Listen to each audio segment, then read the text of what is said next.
no one gets to choose their parents. We all inherit a story, like it or not. But we can choose what to do with that story. I'm Mike Joseph. The story my parents gave me was full of life and loss, wars, genocide, and ethnic cleansing. What should I do with that legacy? What would you do? I was 50 before I did anything at all. Welcome to Keys, a troubled inheritance.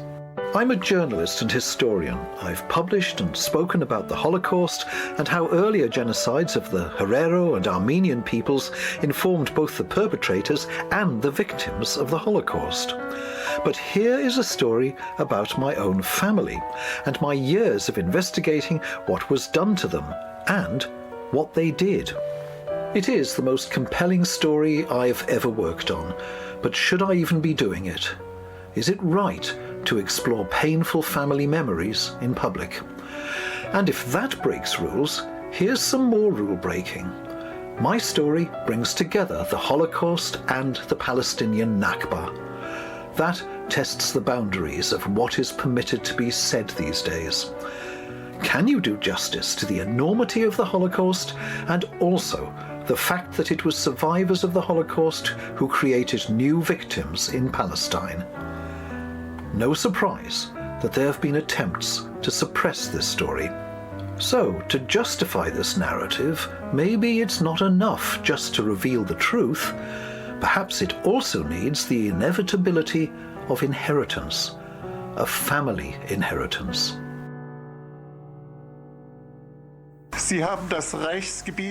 In this serial documentary, you will hear my family and others speaking their testimony in 30 years of recordings and a century of letters. We'll hear them in their own voices and through interpreters, and also newly performed for this series. This is a long and winding tale, so we'll now have a first glance at the story just to hear some of the many voices, languages, questions and dramas.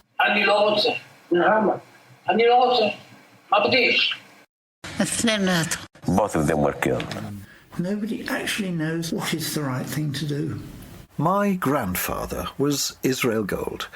He fought for Germany in the First World War, was decorated, returned to Leipzig in 1918 to marry Sophie, start a family, and a one-man fur trading business.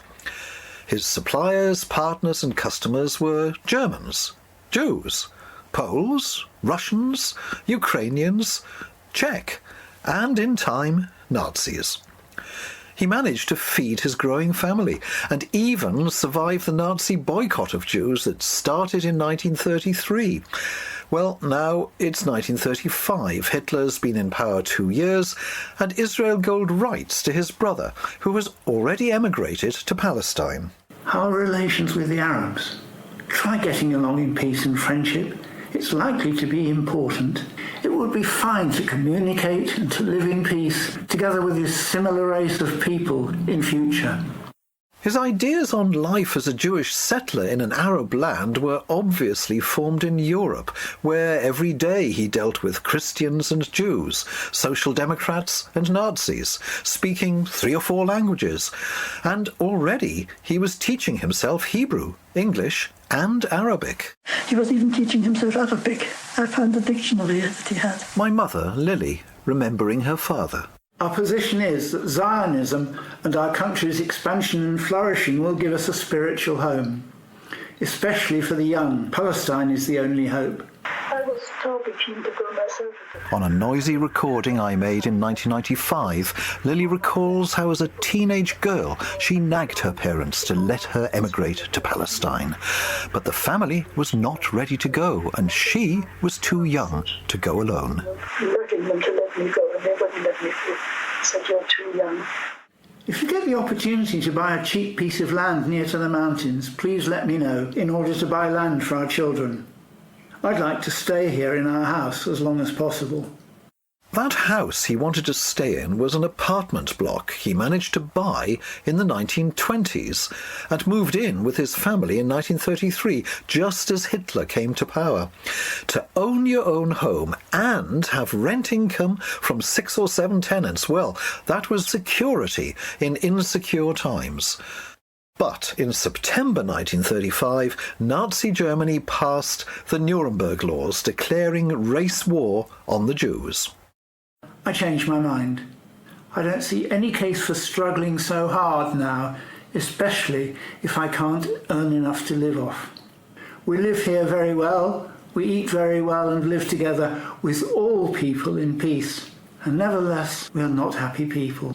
2 weeks ago, I applied to the Palestine office to transfer my little fortune to Eretz Israel and emigrate there.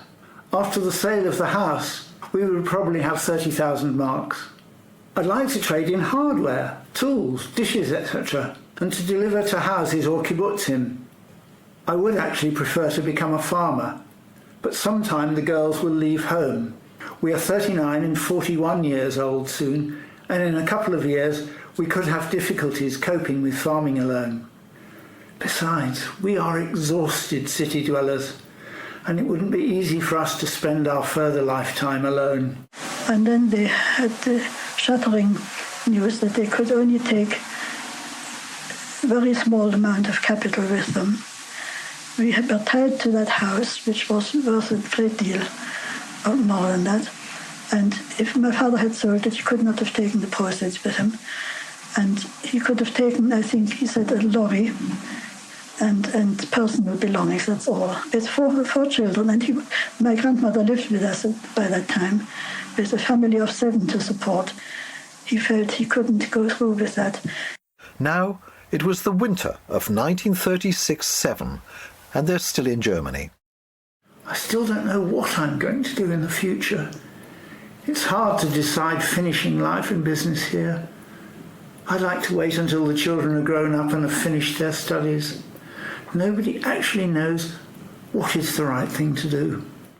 In October 1938, Dorothea, their youngest child, had her 10th birthday. First visitors that morning were 2 policemen with an official notice. Sie haben das Reichsgebiet sofort zu verlassen. Ich verbiete Ihnen, you must leave the German Reich immediately. I forbid you, without further permission, to return. My mother Lily was 18, suddenly expelled from Germany with her sisters, brother and their parents. We were absolutely stunned and terrified. Pitch dark, and people were driven there like wild animals, with SS on both sides, with sticks and guns. My Aunt Rose, only 16 in 1938, watched as SS men attacked my grandfather. To see him being insulted like that and maltreated, that was something absolutely terrible to me. From that time on, he really suffered. Soon they would be separated forever from their parents. I had 1 or 2 more days with my parents. I don't remember very much. It was all so hectic, so fraught with problems and emotion. And I just remember the parents taking us both to the station one night for the train to England. I remember my parents, as if it was yesterday, standing there saying goodbye. There were no tears, no emotion, but I remember my parents' words verbatim. And I don't want to repeat those.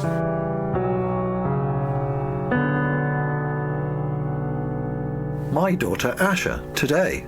The times that I was around her or in her house, I have that sensation of somebody miserable, somebody with a story, and somebody with a lot of anger.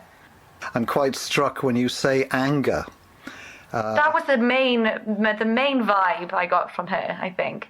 Really? Which makes it sound really negative. It's not she was never angry with me. She seemed angry with her lot in life. She had a lot to be angry about. People who survived the Holocaust very frequently don't talk about it, and maybe only late in life, maybe a change of generation, maybe grandchildren come along, and only finally then do they feel able to talk about it. It wasn't like that at home when I was a kid. Both my parents, and Lily in particular, could never be silent about it. She talked, she remembered, she shared. It was an endless outpouring of memory and story. Parting from my parents, there was still some hope that we would meet again. But, it was such a long, drawn-out period of worry and uncertainty and not knowing, you see. The pain just went on and on and on. And one had to cope with everyday life and try and survive all day long. And then in between, you would suddenly think, what are they doing? Where are they? How are they? Lily was a refugee in the Blitz in London. Her family were refugees in what was Poland, when in 1938 they were expelled from Germany. But with the outbreak of war in 1939, it became the Soviet Socialist Republic of Ukraine. For the moment, they were safe from the Nazis. Lily and her family even managed to send and receive some precious letters. How long would that last? Right now, as I speak these words, we're waiting to hear if Ukraine is about to be invaded. That's what Lily was doing in 1941. It was one summer morning. It was, I think, in June 1941. I heard it on the radio in the morning, just as I was going out to go to work. And I walked down that street. It was a beautiful street on a hill overlooking the Thames and Reading in the distance, and high trees on both sides. And I was going down the hill towards the office, the street where the office was. And I was absolutely reeling with shock, because I knew that this was going to be the end of them. Once the Germans had attacked there, I knew that that was the end. No more letters, no more news. Nazi Germany overran Ukraine, unleashing genocide from Estonia to Greece, France to Ukraine. Lily was on her own. Supported by Quakers in Reading and the refugee community in Birmingham, slowly she started to build a new life. With war at its peak, she met and married my father, a Jewish refugee from Munich. I was born a few months after Allied victory, but Lily did not feel victorious. A feeling of guilt that I should have got engaged when I did and married when I did, wondering whether they were still alive or whether they were perhaps just being killed at the time, or who knows. There's no telling. I think, God, what was I doing? What were they doing at the time? Well, there was this festive table and, people being happy. I can't forgive myself for that. I've dreamt of them many times and imagined all kinds of things whenever I hear about the atrocities that were done. I think, oh God, was it them? The events in Eastern Europe, when the Nazis first came in, how they took people and murdered them wholesale. And I've never found out what happened to my family, so you can imagine what thoughts go through your mind.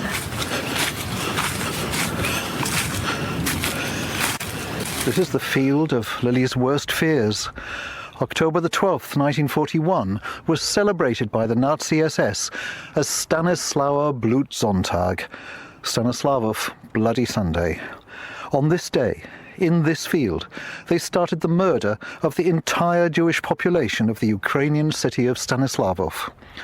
The day started with 20,000 Jews driven out of their homes, that's 2/3 of the Jewish community, marched through the city to this cemetery field. It was October 1941. They took my grandmother. We lived then on Batorego. They took my grandmother. I remember how they walked them on Batorego Street going here. 65 years to the day, I'm at this field, and so is Henrik Luft, 11 years old when he survived the massacre that killed my mother's family. I was hiding. Thousands of people were walked here. I know that nobody came back. Значит, расстрелы начались, люди стояли вот где мы сейчас стоим, евреи стояли. There were 3 big pits dug, and the people were brought to the brinks of these pits at this very place where we are now standing. The machine gunners, they shot, and the people were just falling into the pits. The shooting lasted from morning till the very evening. Я не могу этого знать. Я знаю, что Ганс Крюгер и Мах Шмой. Kruger was the organizer of this action. Through my interpreter, Svetlana, the rabbi describes this day in 1941 when Hans Krüger, the SS captain with an ordinary name and an extraordinary 8-year career of mass murder, led a few German policemen and many more local helpers to launch the Holocaust in this region. By nightfall, 12,000 people were machine-gunned into the pits, which continued to heave with the bodies of those not yet dead. The rest were released, some to be crushed at the narrow cemetery gates, others to return to homes already seized by Poles and Ukrainians. And there were 2,000 Ukrainian police. There was a lot of screaming. People want to live. So for the killers, it was they were enjoying. It was an enjoyment. They were merrymaking. After the war, some of the remnants of the Stanislavov community gathered in Tel Aviv, the Jewish city in British Palestine, to record and publish their experiences, with their memories still raw. Their book of testimony is brutal. That's where I learnt of the Bloody Sunday massacre of October 41, of the Stanislavov ghetto and the Belzhet's extermination camp that followed the massacre, and of the sadistic killing chief Hans Krüger. I did not share this with my mother Lily. But that's not all. Jews were fighters as well as victims. This book records an astonishing Jewish woman, Anda Luft, who gathered a band of guerrilla fighters in the woods outside Stanislavov to ambush and kill the Nazi enemy. Anda Luft, fighting Nazis, rifle in one arm, newborn baby in the other. We'll hear her story in a future episode, but now join me at breakfast in a noisy hotel cafe with my interpreter, Svetlana. It's the morning of the 65th anniversary of Stanislavov Bloody Sunday, and we've arranged to meet the rabbi at the massacre field.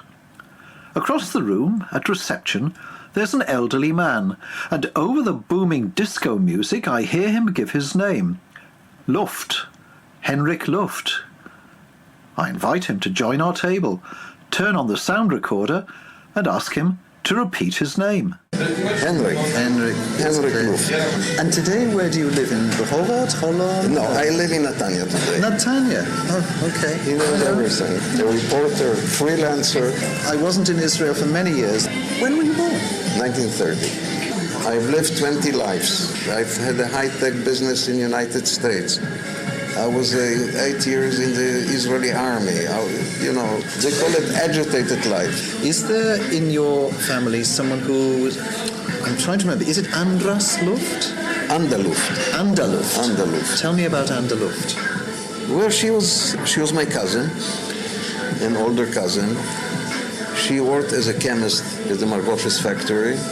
She had a child with somebody, and she went into the forest with the partisans, and she got killed there. Anda is a great hero. She was killed by shooting back with a child on her arm, somewhere in the forest around here. I have also read this story.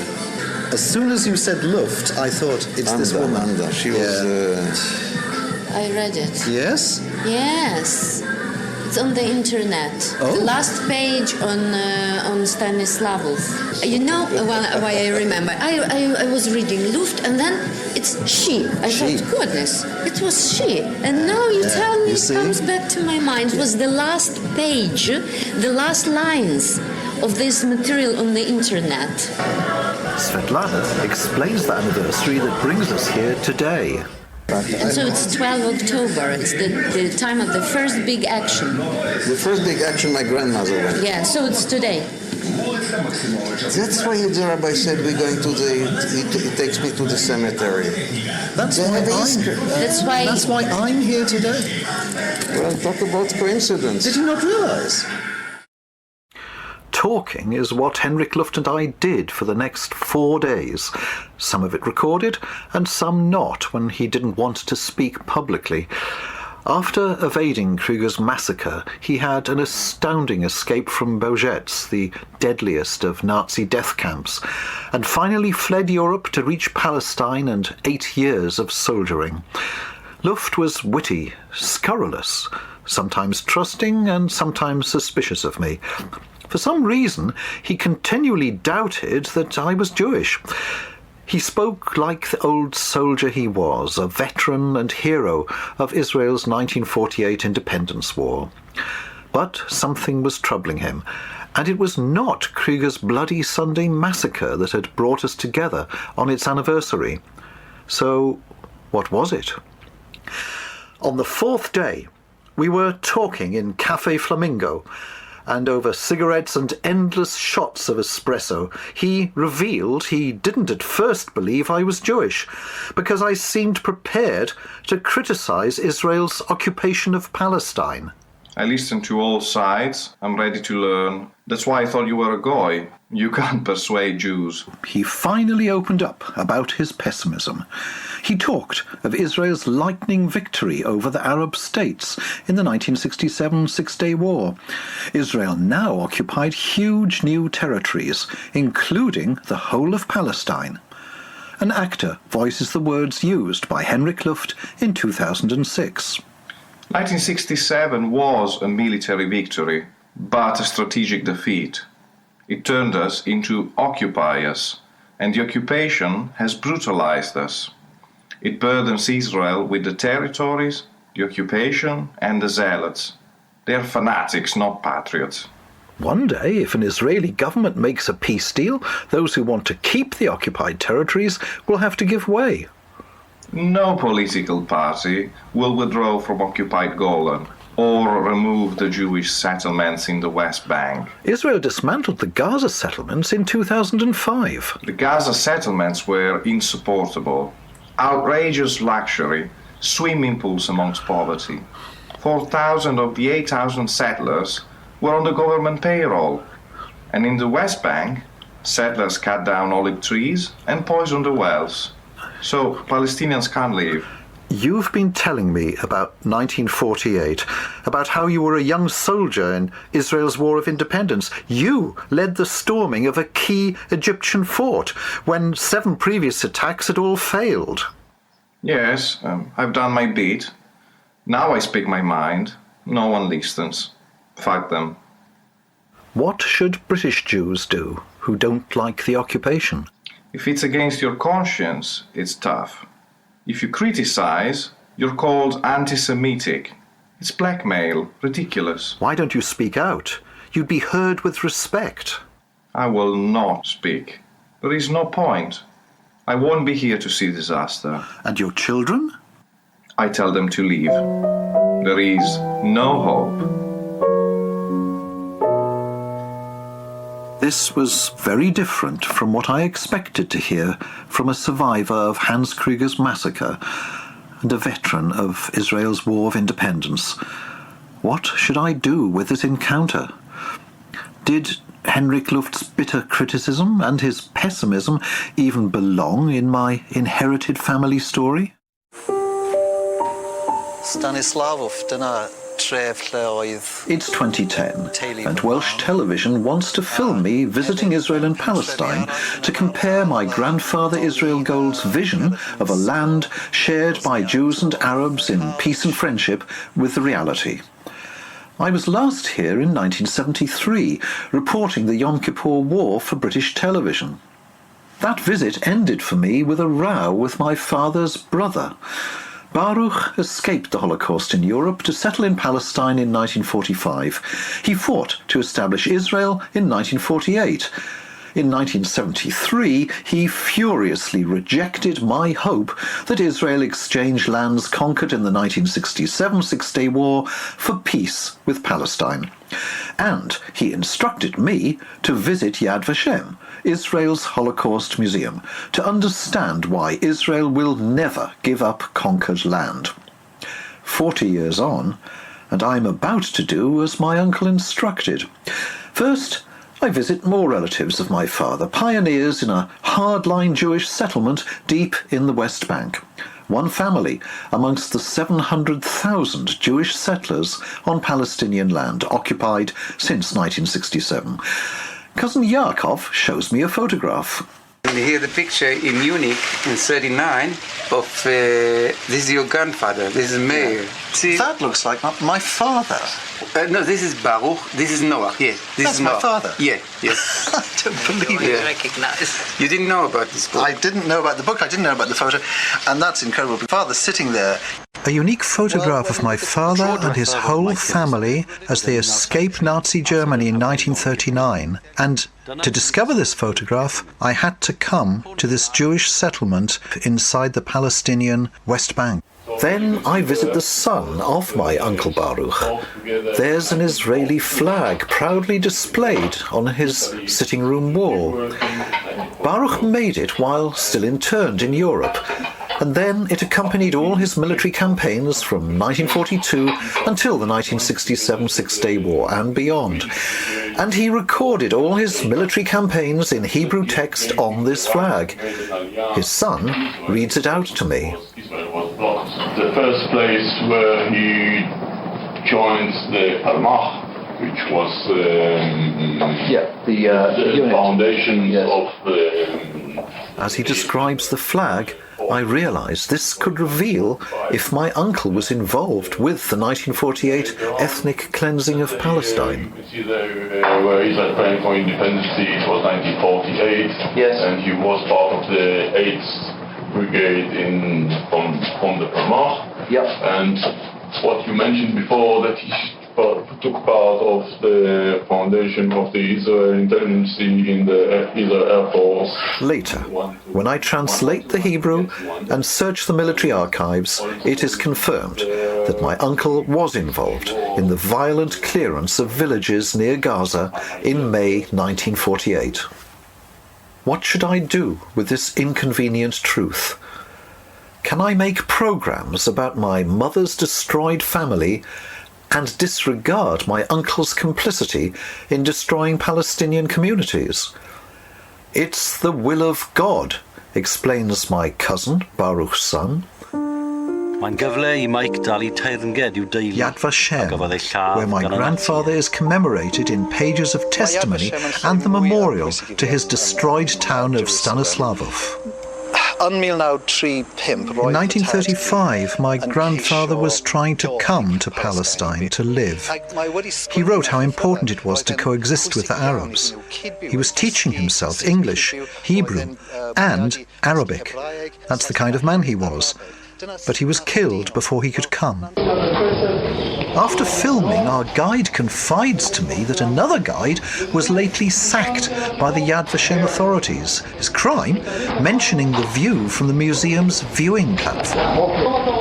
The dark underground galleries of Yad Vashem, which tell the story of Europe's Holocaust, rise steadily towards a high platform bathed in sunlight, looking out over Jerusalem forest, the promised land. Beneath those trees lie the ruins of the Palestinian village of Deir Yassin, scene of a 1948 massacre by Jewish troops that caused mass Palestinian panic and flight. Itamar Shapira, the Yad Vashem guide, was not supposed to mention that to visitors. Deir Yassin was part of the villages that were part of the battlefields going up to Jerusalem from Tel Aviv. Road number 1, during 48 war, was the main and most important operation of the Zionist militias. So that road, opening it up, included massacres of Palestinian villages. I told him about my visit. I went to Yad Vashem because that is where my grandfather and his family are commemorated in pages of testimony. So where else should I go to mourn my destroyed family except there? And that's where my guide told me about you.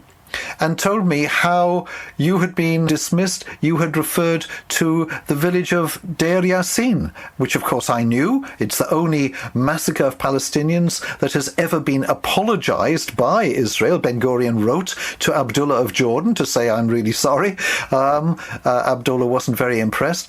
So I was absolutely amazed that it was so close to Yad Vashem. The massacre of Deir Yassin specifically was considered to be a very, very successful Zionist operation. The massacre there made such a big impact on people that people fled because of it from all the villages around without the need of actually occupying them and kicking them out. Deir Yassin is a symbol that is not supposed to be talked about in Yad Vashem. But if it is talked about, it is spoken about in exactly that way. You can say, yes, there were some horrible things that happens in every war. We have to remember that. We just came out of a Holocaust. And, this one little thing happened and we're sorry for that. And it's about 100 people that died for nothing. It's a crime and we acknowledge that and we take care. And we are a democratic and responsible country. There's no place almost in Israel-Palestine that wasn't a destroyed Palestinian village. There's also many, many massacres that took place. Of course, the ethnic cleansing is not only the pushing out of people or having them flee, but mainly the most important part is the denial of the return. I went up to the viewing platform at the end of the gallery, and there were some recent young recruits to the Israeli army. They were coming on their tour in their military uniform, coming on their tour of Yad Vashem, and they were all gathered at the platform looking out over Jerusalem forest, and I now knew that in that forest are the ruins of Deir Yassin, and I knew that what they are seeing, what the young soldiers are seeing, is trees, the Jerusalem forest. They do not see Deir Yassin.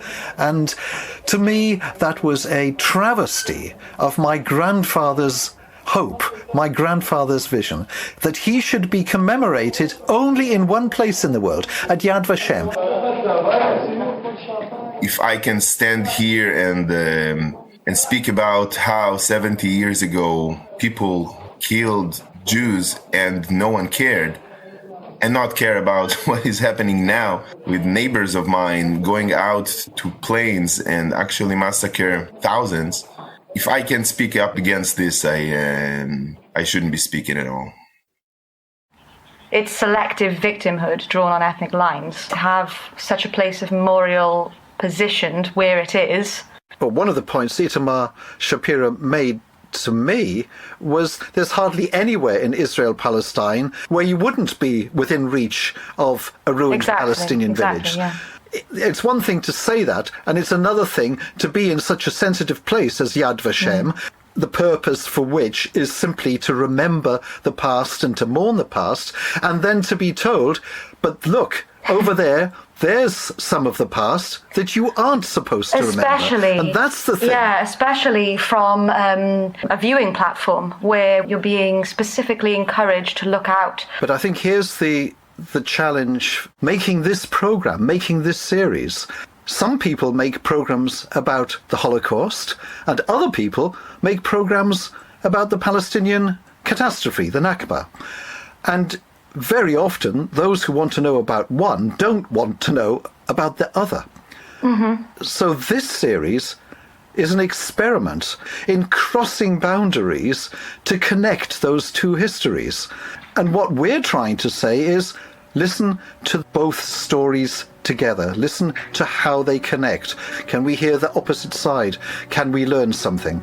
Absolutely. I don't know the answer. Absolutely. It's a very necessary experiment. It cannot be avoided, but I can't tell you whether it will succeed. The reason why they must be kept separate is not only political, but it's this obsession that humanity has with the monopoly on pain and on victimhood. And that needs to be let go of. I think that's a huge and important point, Asha, because The thing about pain, about suffering, about tragedy is that it divides people. It doesn't necessarily make the victims and the survivors any more sensitive to the pain and the struggles and the tragedies of other people. You would think it should, but it doesn't, and it probably doesn't for very human reasons. Exactly the thing that should be bringing us together. You'd think on paper that's how it would work. It tends not to be the case. My grandfather, Israel Gold, did not survive to reach Palestine and grow old in Israel. He was killed in a field in Europe, leaving his memory and his dreams. Our relations with the Arabs. Try getting along in peace and friendship. It's likely to be important.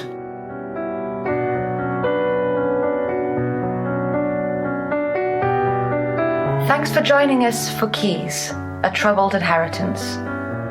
An investigation by Mike Joseph into genocide, ethnic cleansing, and one family. This was the first episode. For information on the whole series and upcoming episodes, please visit mikejoseph.wales.